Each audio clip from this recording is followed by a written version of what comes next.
Hello! Good morning mga amigo. For today's video guys, gagawa tayo ng empanada dough. Yung pinabalot sa empanada. Sa mga narinag gustong kumita, nasa bahay lang, pwede ito. Kasi pwede ito sa oven at pwede ito sa kawali na may mantika. Wala kang oven, pwede ito pag may kawali. Kaya samahan niyo ako sa paggawa ng empanada dough. Guys, ito yung mga ingredients natin na kailangan natin sa empanada dough. Pero dapat, una sa lahat, bumili kayo ng mga measuring cups. Kasi mura lang naman yon.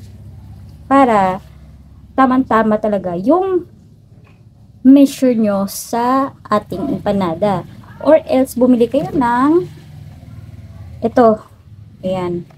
Mura lang naman ito sa Shopee. Pag grams naman yung gagamitin natin, kung hindi yung cups, di ba? Una nating ingredients ay salt, 1 teaspoon of it. 1 teaspoon ng salt, ito yon, 1 teaspoon.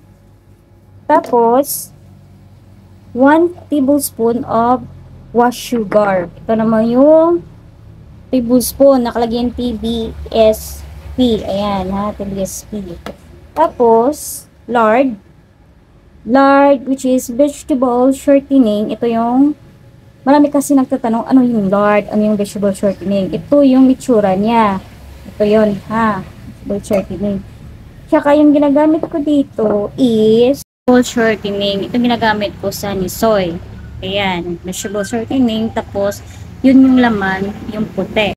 1 cup of it ng vegetable shortening o pwede din siyang 220 grams na pag kinikilo mo siya sa ating kiluhan. Tapos, next naman natin was 600 grams of bread flour or 4 cups. Ito yung 4 cups. Ayan. Tingnan nyo. 250 siya. 250 ml or grams. Pero kasi pag kinikilo mo siya, 220 grams lang siya. Ayan, na huwag malito. Tapos, pwede ka naman gumamit, kung wala kang bread flour, pwede kang gumamit ng all-purpose flour. Tapos, mas maganda pag nilagyan mo siya ng 2 tablespoon of cornstarch. Yun. Tatanggalin mo yung, yung all-purpose flour ng 2 tablespoon, tapos palitan mo ng 2 din na tablespoon na cornstarch. Mas crispy yun. Tapos, kailangan natin ng tubig, which is 200 ml, pwede siya gamit ng 180 ml o 200 ml. Nakadepende kasi yon sa harina. Kasi yung harina minsan matakaw sa tubig, ganun. So, adjust lang. Baka kasi masobrahan ng tubig at kulang sa tubig. So, adjust na. Ikaw nang bahala mag-adjust nun. Kaya dapat, yung water, maganda kasi pag cold water. Kasi parang mag-firm yung harina natin. Pero kung wala kang cold, huwag mo nang pilitin. Masakit yun. Masakit. Yun nga, besh. So, sa akin nga, nakalimutan ko kasi na gumawa ng ice. Naglagay ng cold water sa ref. So, hindi siya cold, ha? Start na tayo ng ating dough. Unahin muna natin yung yung harina. Ayan. 4 cups ng harina na bread flour. Tapos, yung 1 teaspoon ng salt. At saka, baka nagtanong kayo bakit nakakamay ako. Mas maganda kasi na kinakamay yung pagmamasa ng dough kasi paano mo talaga ma-achieve mo, tsaka ma-feel mo talaga. Tsaka huwag kayong mag-alala, malinis lang. Meron lang yung kulay sa kamay ko. Pero malinis yung kamay ko, kasi natanggal to. Kasi minsan kami as a baker, minsan gumagawa kami ng cake. Hindi natanggal yung food coloring. Tapos minsan may sinusulat kami. Ayan. Pero hindi lang siya matanggal sa tubig. Pero nilinis yan, ha. Kamaya, iyan nila ako. Tsaka ilagay na natin yung 1 tablespoon of sugar. Ayan. Halu-haluin mo lang siya. Haluin para yung sugar at saka salt makombine. Pagkatapos niyan, ilalagay mo na yung shortening natin. Yung 220 grams ng shortening. Ayan. Lagyan natin ang kanina para matanggal lahat. Para walang labis, walang kulang. Yan. Tapos, pag samasamahin lang natin, Ayan. Mamasahin mo. At saka walang ano ha. Yung sinasabi na may mga secret ingredients, wala yan. Ikaw din, kung gusto mo masarap yung niluluto mo, syempre, may pagmamahal. Yun lang naman yung secret ingredients yun. Pag niluluto mo, dapat may pagmamahal. Diba? Para masarap. Ayan. Then, na-combine ko na siya lahat. Mas maganda ko yan. Tapos, lagyan na natin ng paunti-unting tubig. Paunti-unti lang. Kasi, baka mamaya masobrahan. Basta yung dough, ganun.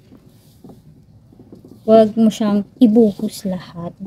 Kaya pag huwag kang ibuhos, ayan, marami nasasaktan kasi binubuhos lahat. Char! Ayun. Ayan, kulang pa sa tubig to. Di naman kasi kailangan talaga itong masahin. Pag nagsama-sama lang yung mga ingredients, okay na yun. Huwag na sobrang masa. Kasi baka pag sobrahan mo siya ng masa, parang ang nangyari doon, parang tinapay na siya. Ito, ano lang naman to, yung dito, pambalik sa ating laman ng empanada. At saka yung pala, kasi nakagawa na ako ng laman ng dough na to, nasa reels ko, parang mabilis lang ata doon yung paggawa ko ng video, hindi yung pa isa-isa. I-video ko na lang ulit yon para naman may may kalaman kayo doon kung paano gumawa ng laman ng empanada. Mabilis lang naman yun. Pag samasamahin lang naman yun ang sekreto doon. Ayan. Unti-unti lang yung water. Kumain na lang. Guys, nagawa na natin yung empanada dough natin na pinagsama-sama na natin. Pag napasama-sama na yung ingredients, hindi na kailangan yun masahin. So, wala tayong gagamitan ng force dito, ha? Kasi pag sinobrahan mo siya magsama, hindi na masa, hindi na siya maganda. Hindi maganda yung quality niya. Kaya nandito na siya. Tingnan nyo, hindi nga natin naubos yung tubig. Diba? Sa 200 ml siya, pwede natin ubos.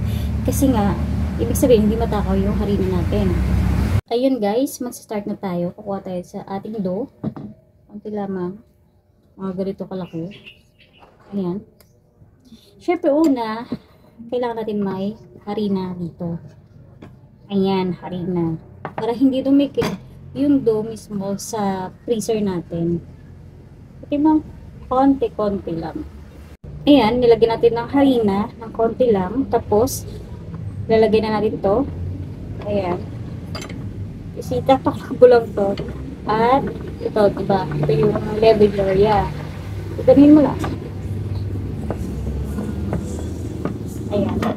Taran! Diba? Mapipress na siya. So, hindi ka na pahihirapan. Ayan. Isa pa. Lagyan natin ulit ng harina na kaunti. Tapos buha tayo dito ng katamtaman lang. Ayan, katamtaman lang siya. Tapos ilalagyan natin ulit dito. Tapos, takuban at ipipress. Na mga, 2 seconds, 5 seconds. Ayan, tara. Diba? Bilis lang. Para tuloy-tuloy yung paggawa mo ng empanada. Ayan guys, ang dami ko nang ginawa, 'di ba? Ang bilis lang. Ayan, ang bilis lang talaga siya. Pag gumagamit ka ng press maker, ang bilis lang talaga niya. Tapos guys, may ginawa na akong palaman sa ating empanada. Ito siya. Ayan. Ito ay ham and cheese empanada. Kung gusto yung gumawa ng iba-ibang ng flavor, pwede din tuna, pwede din yung chicken, pork, ganun. Nakadepende sa'yo yan. Kung anong mas mabenta sa inyong bakery o anong mas mabenta sa inyo. Basta, ganun. At saka kailangan natin ng egg wash para maglalak dun sa ating dough. Yan. Ayun guys, magta-try na tayo ngayon ng ating empanada. Ito na yun. Ginawa natin. Siyempre, wag mong kalimutan na lagyan ulit ng harina. Kailangan may harina ka dyan sa tabi mo kasi para hindi dumikit dito sa molder. Yung dough natin. Ayan. Gaganyanin mo lang naman siya. Ilapag mo dyan sa molder. Tapos, maglalagay ka ayon sa laki nito. Kasi pag nasobrahan, hindi mo maglalak kayo din. Mahirapan ka rin. Ito ilalagay lang natin. Ayan. Ganyan yung kadali. Ayan, konti lamang. Siguraduhin mo merong cheese, ganun. Baka di sabihin ng bumili sa'yo na, ay, walang ham. Nako, hindi naman nata ham yun, ganun. Mga mahaderang mga ganun. At kasi lagyan natin ng egg wash. Ito yun, yan, sa lock. Ayan. Para dumikit siya. Tapos, ganyan lang naman. Gagawin mo, ganyan. I-press mo lang siya hanggang mag-lock siya. Tapos, tanggalin mo yung mga excess. Pwede pa gawin ito ulit. Ayan, di ba? Ayan, pagmuntas. Ayan, nag-lock na siya. Ito yun. Ayan, nag-lock na. Ayan, nakita nyo ba? Ayan, nagla-lock na siya. Ayan. Dito yung 10 piso sa bikeri ko. Ayan, isa. Ayan. Isa na ulit. Dito sa bikeri ko. Lagyan natin ulit ng harina. Ayan. Kasi pag di mo lagyan ng harina, didikit siya. Ayan. Diba? Ayan. Lagyan natin ulit ng palaman. Magpatamtam lang para mag-press mo siya. Egg wash again. Kailangan lagyan tayo ng egg wash para dumikit. Ayan. Pipress mo lang talaga siya. Ganon. Madali lang naman. Tapos yung excess kukunin mo na lang. Siyempre lang naman. Ayan. Taran! Diba? Madali lang. Mabilis. Mabilis talaga pag may mga tools ka. Lalo na marami kang ginagawa sa bakery. So, alam mo na maraming tools na madaling buhay mo.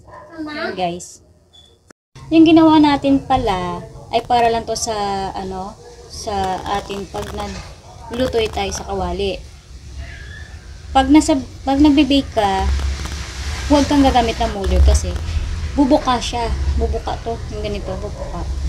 And guys, dahil 'di ba yung molder parang yun dun sa pagluluto ng kawali. So, gagawa tayo para sa oven. Ito, ganyan. Tayo natin ayun. Ganyan kalaki. Di ba? So, para kasi nga, sa oven siya, kailangan natin siya i-flatten.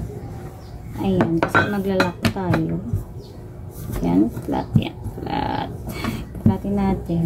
Ayan. Ayan. Flat na siya.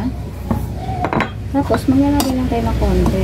Pagay din doon sa molder. Ayan. Kasi matrabaho talaga pag minamano-mano mo siya. Ayan, lagyan natin ng egg wash para sure. Mag-lock siya. Ganyan lang naman. Ganyanin mo siya. Ayan, ganyan. Ayan. Tapos, ilalock mo lang siya. Ayan. Ganyan. Ganyanin lang.